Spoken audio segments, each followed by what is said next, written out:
There's a fruit tree growing right now in 110-degree New Mexico desert sand that produced a full crop in its very first year in the ground. There's another fruit, 90 times more vitamin C than an orange, that starts rotting within 3 hours of being picked. 10 trees, built to survive heat that kills almost everything else America grows. And outside a handful of backyard growers, almost nobody is planting them. By the end of this, you'll know exactly why, and which one might already be growing closer to you than you think. Number 10. Bael fruit. We're starting with one of the toughest trees on this list, and most Americans have never tasted. Bael is sacred in India. It's also a citrus relative that shrugs off 120-degree heat and can survive a freeze down to 17 degrees Fahrenheit. That's a temperature range that would kill almost every other fruit tree on Earth. Here's the strange part. The fruit takes 11 months to ripen.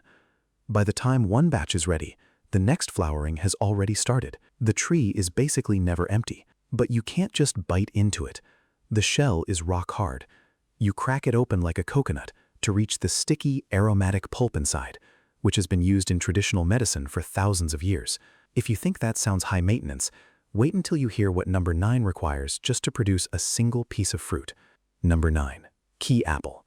This one comes from South Africa, and it's basically a living fortress. The Kei apple is covered in 3-inch spines, so dense that entire properties use it as a security hedge instead of a fence. It survives cold snaps down to 24 degrees Fahrenheit and laughs off coastal salt spray that would kill most fruit trees outright. Here's the catch. This tree is dioecious, meaning individual trees are either strictly male or strictly female. No female trees, no fruit. Growers plant roughly 1 male for every 5 females just to guarantee pollination. Get that ratio wrong, and you can end up with an entire orchard of thorny, fruitless trees. People have done exactly that by accident. Number 8 has a different problem. It's already hiding in your kitchen, and you don't know it. Number 8. Carob. You've probably eaten carob without knowing it. The tree handles temperatures over 112 degrees Fahrenheit and barely needs irrigation once its root system goes deep enough. It was brought to California in 1854 and used to be a serious commercial crop. Here's the part that gets overlooked. Carob seeds are processed into something called locust bean gum, an industrial thickening agent used across the food industry in everything from ice cream to salad dressing. Odds are it's in your pantry right now. So why isn't carob everywhere? The tree grows painfully slowly for the first several years, and its root system is aggressive enough to crack sidewalks and foundations. Cities that planted it as a street tree decades ago are still dealing with the damage. Number 7 doesn't have that problem. It has the opposite one. It just gets too big. Number 7. Tamarind. A single tamarind tree can produce up to 350 pounds of fruit in a year. That's not a typo.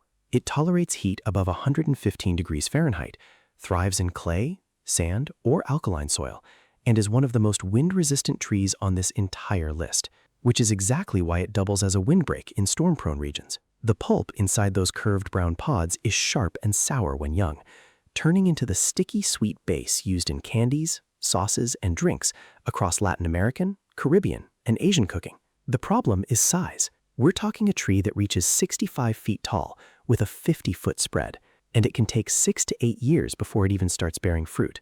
Good luck fitting that into a modern orchard grid. Number 6 solves the size problem. It creates a much weirder one. Number 6. White sapote. This is the tree that tastes like dessert and behaves like a liability. White sapote produces a custard-textured fruit that genuinely tastes like banana, vanilla, and peach blended together. Mature trees can produce several hundred pounds a year, and grafted varieties start bearing in as little as 3 years. But the skin is paper thin. If you pull the fruit off the branch or let it drop, it bruises internally and turns bitter almost instantly. The only way to harvest it correctly is to clip the stem by hand, one fruit at a time. That single detail is why you'll basically never see this in a grocery store. It cannot survive a packing line. Number 5 actually outperforms avocados financially, and it's still banned from new plantings in parts of Florida. Number 5.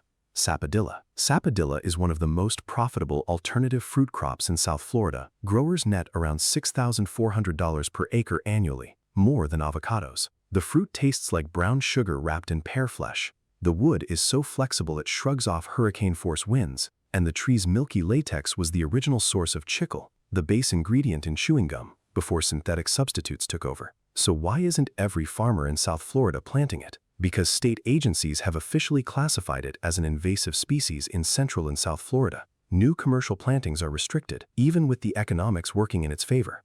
A tree this profitable, this tough, and still locked out by policy. Keep that in mind, because number 4 has a completely different kind of problem. Number 4, ice cream bean. This one sounds made up. It isn't.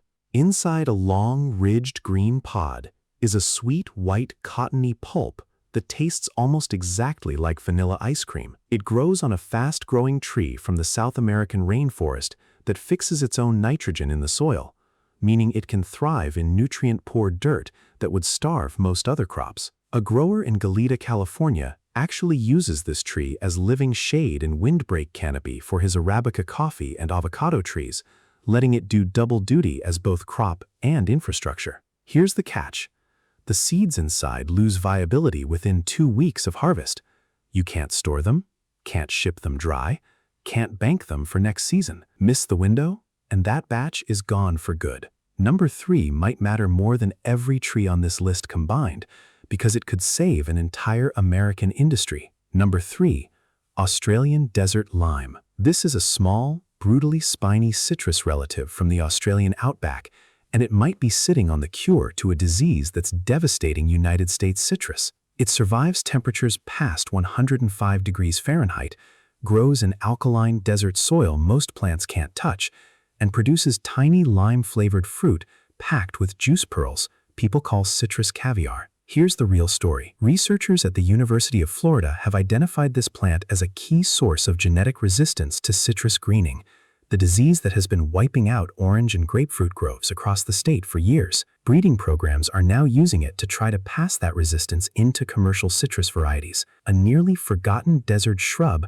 might end up rescuing the orange juice on your breakfast table. Nobody's marketing that. They should be. Number 2 does something even stranger. It can deliberately kill parts of itself to survive. Number 2, Chinese Jujube. This tree does something almost no other fruit crop does. When drought hits, it sheds its own fruiting branches on purpose, shuts down growth, and waits. The second water comes back, it regrows those branches and keeps producing. It survives anywhere from -38 degrees Fahrenheit in winter to over 110 degrees Fahrenheit in summer, one of the widest temperature ranges of any fruit tree grown in America. In trials at New Mexico State University, jujube trees planted in raw desert conditions produced fruit in their very first year in the ground. Mature trees can yield up to 100 pounds of fruit, with sugar content rivaling candy. If a tree that tough, that productive, and that fast still hasn't gone mainstream in America, it tells you something about how broken our food system's priorities really are. And that brings us to number 1, the toughest, weirdest, most contradictory fruit on this entire list. Number 1, Barbados Cherry, also known as Acerola. This fruit can contain up to 4,500 milligrams of vitamin C per 100 grams. An orange has around 50. Do the math. That's not double, not 10 times. In some cultivars, it's closer to 90 times more vitamin C than the fruit we consider the gold standard for it. The global market for Acerola extract, used in supplements worldwide, is valued at over $22 billion.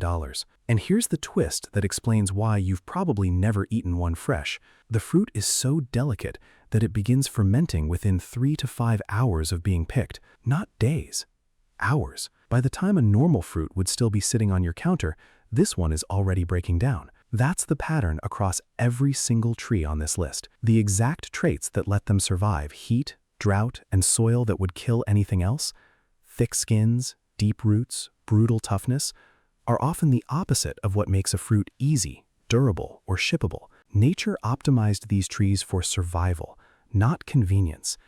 And our entire food system was built around convenience. So here's where that leaves us. 10 trees that can survive conditions most American agriculture can't. Trees that are already proving themselves in trial orchards in New Mexico, working orchards in South Florida, and backyard groves in California. And almost all of them are still missing from the mainstream food system, not because they don't work, But because our supply chains were never built for fruit this tough, this strange, or this fragile in exactly the wrong ways. But one of these trees is doing something the other 9 aren't.